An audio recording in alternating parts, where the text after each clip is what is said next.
The world faces a recession in 2023. Higher borrowing costs aimed at tackling inflation cause a number of economies to contract, according to the Center for Economics and Business Research.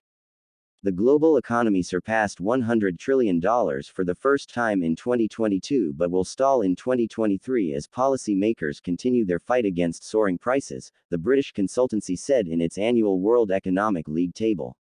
It's likely that the world economy will face recession next year as a result of the rises in interest rates in response to higher inflation, said Kay Daniel Neufeld, director and head of forecasting at CEBR. The report added that, the battle against inflation is not won yet. We expect central bankers to stick to their guns in 2023 despite the economic costs. The cost of bringing inflation down to more comfortable levels is a poorer growth outlook for a number of years to come. The findings are more pessimistic than the latest forecast from the International Monetary Fund.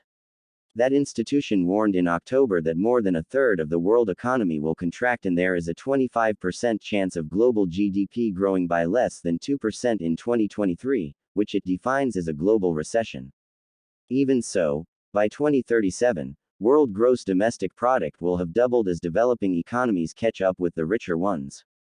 The shifting balance of power will see the East Asia and Pacific region account for over a third of global output by 2037, while Europe's share shrinks to less than a fifth.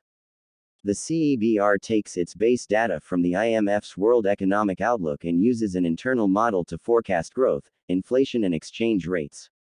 China is now not set to overtake the US as the world's largest economy until 2036 at the earliest, 6 years later than expected. That reflects China's zero-COVID policy and rising trade tensions with the West, which have slowed its expansion.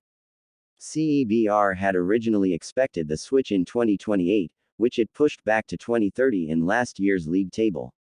It now thinks the crossover point will not happen until 2036 and may come even later if Beijing tries to take control of Taiwan and faces retaliatory trade sanctions.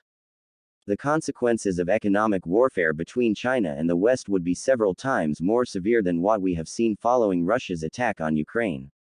There would almost certainly be quite a sharp world recession and a resurgence of inflation, CEBR said. But the damage to China would be many times greater and this could well torpedo any attempt to lead the world economy. It also predicted that India will become the third $10 trillion economy in 2035 and the world's third largest by 2032.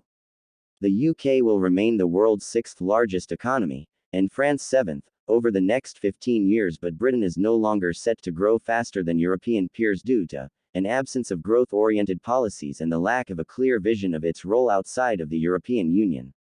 Emerging economies with natural resources will get a substantial boost, as fossil fuels play an important part in the switch to renewable energy. The global economy is a long way from the $80,000 per capita GDP level at which carbon emissions decouple from growth, which means further policy interventions are needed to hit the target of limiting global warming to just 1.5 degrees above pre-industrial levels.